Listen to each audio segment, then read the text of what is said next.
दोस्तों, इस लॉकडाउन के बीच मेरे कुछ वीडियोस में कमेंट्स आए कि मैं अपने एक्सपीरियंसेस बता दूं इंडिया और अमेरिका को कंपेयर करके कि क्या डिफरेंसेस और सिमिलरिटीज़ हैं दोनों देशों में, और क्या रहे मेरे एक्सपीरियंसेस इंडिया में पैदा होने के बाद और स्कूलिंग करने के बाद वहाँ कॉलेज में पढ़ के और जॉब करके। इस पे मैं ज़रूर एक वीडियो बनाऊंगा, मगर इस विषय के बारे में सोचते वक्त एक चीज़ जो मेरे ध्यान में आया है वो ये है कि वहाँ अमेरिका में कोई काम बड़ा या छोटा नहीं होता, और ये वैल्यू मैंने खुद एक्सपीरियंस किया है वहाँ पे। आज मैं पहली बार इस माध्यम से आप लोगों को अपनी ज़िंदगी के कुछ किस्से सुनाने वाला हूँ जो कि कम लोग ही जानते हैं।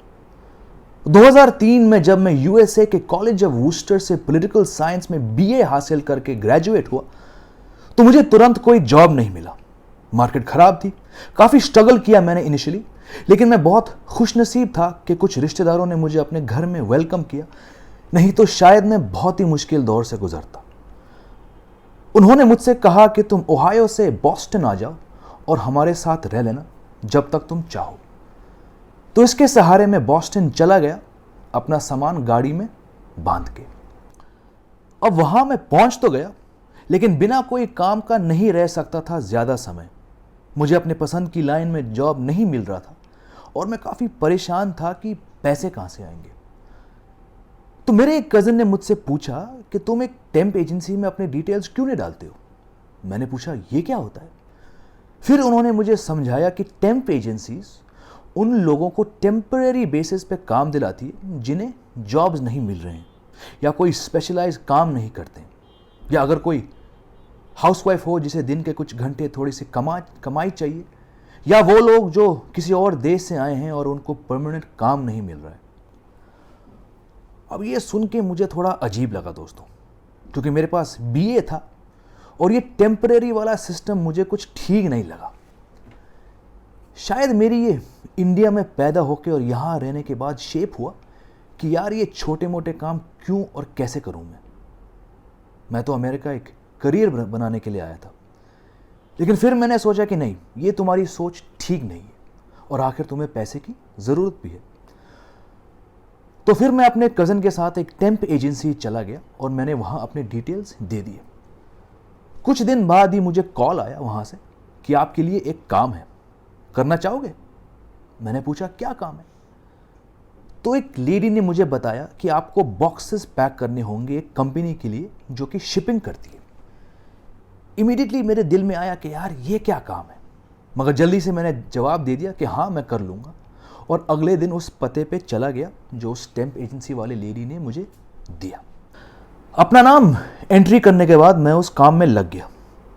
अजीब था मेरे लिए ऐसा काम करना, क्योंकि अपने इंडिया में एक प्रिविलेज्ड जिंदगी जी के मुझे कभी ऐसा कुछ करने की ज़रूरत कभी नहीं पड़ी। मगर मन लगा के मैंने अपने सुपरवाइज़र की बात ध्यान से सुनी और दिन भर बॉक्सेस पैक करके और उनको एक ट्रक में लोड करके मैंने वो काम किया। ये कुछ 3 दिन तक चला और फिर उस काम के मुझे पैसे मिला। 2003 में शायद घंटे के हिसाब से मुझे $7 मिलते थे, मतलब एक दिन में $56 कमाए मैंने कैश।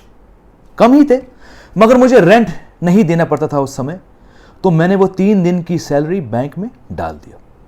और दोस्तों, वहाँ से सिलसिला शुरू हुआ जॉब सर्च में अलग जगह अपनी रेज्यूमे भेजना और इंटरव्यूज़ देना, और साथ ही में टेम्प एजेंसी की कॉल का इंतज़ार करना।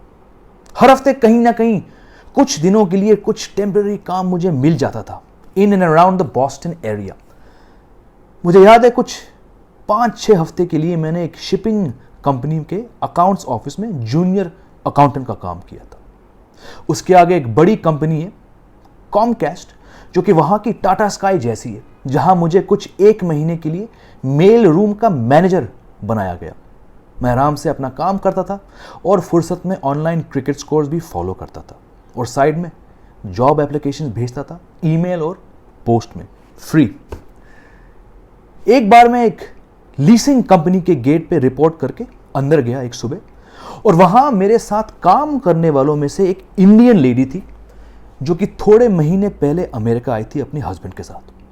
वो गुजराती थी और उनकी अंग्रेजी थोड़ी कमज़ोर थी।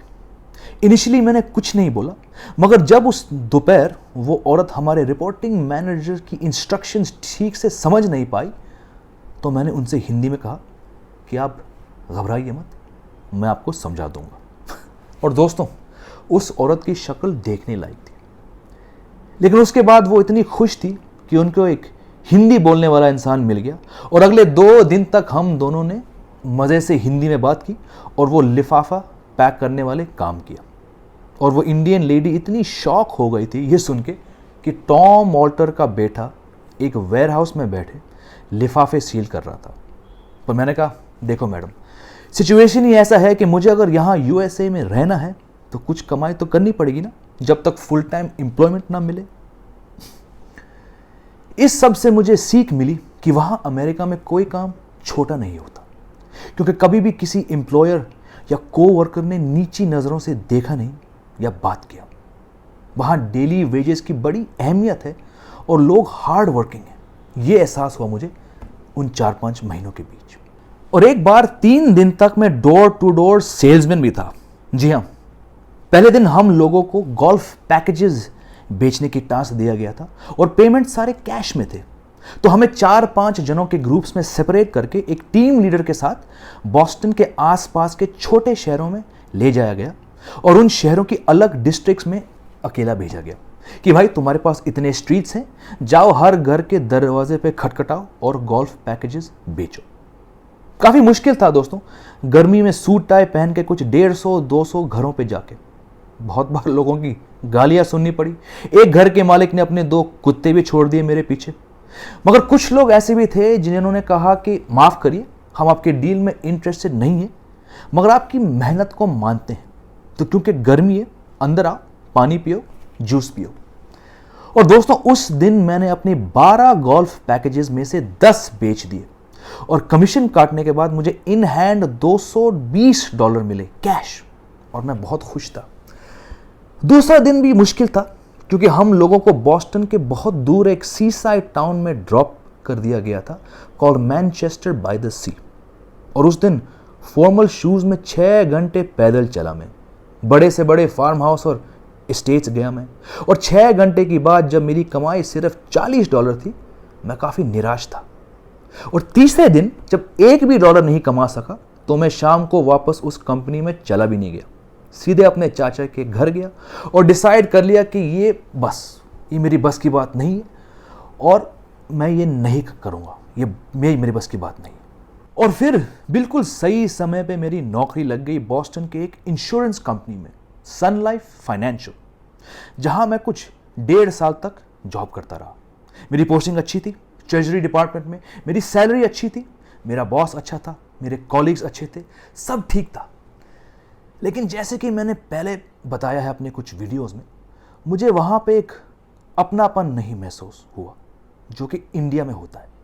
थोड़ा अकेलापन भी था वहाँ पे, और मुझे लगा कि यार ये फाइनेंस की डेस्क जॉब मुझे कहाँ तक ले जाएगा। And then I realised that I wanted to follow my passion and become a cricket writer, जैसे कि मैंने इस वीडियो में आपको बताया है। पर सच कहूँ तो वो 4-5 महीने जब मेरे पास परमानेंट जॉब नहीं था और मैंने वो सारे टेम्प जॉब्स किए थे, तो मुझे एहसास हुआ कि वहाँ यूएसए में सर्वाइव करने के लिए अपॉर्चुनिटीज़ बहुत हैं और कोई काम छोटा नहीं होता। इसीलिए इतने सालों से हमारे देश के लोग वहाँ जाते हैं और नीचे से शुरू करके ऊपर चढ़ते हैं, कोई पेट्रोल पंप में काम करके या रेस्टोरेंट और होटल में वेटर बन के या ड्राइवर बन के, क्योंकि वहाँ यूएसए में सच्चे मेहनत करने वालों को एक अच्छी ज़िंदगी जीने का मौका मिलता है। दोस्तों, आगे और भी ऐसे वीडियोस बनाऊंगा जिसमें यूएसए और इंडिया को कंपेयर करूंगा। Until next time, this is Jamie Alter saying goodbye, take care, Jai Hind.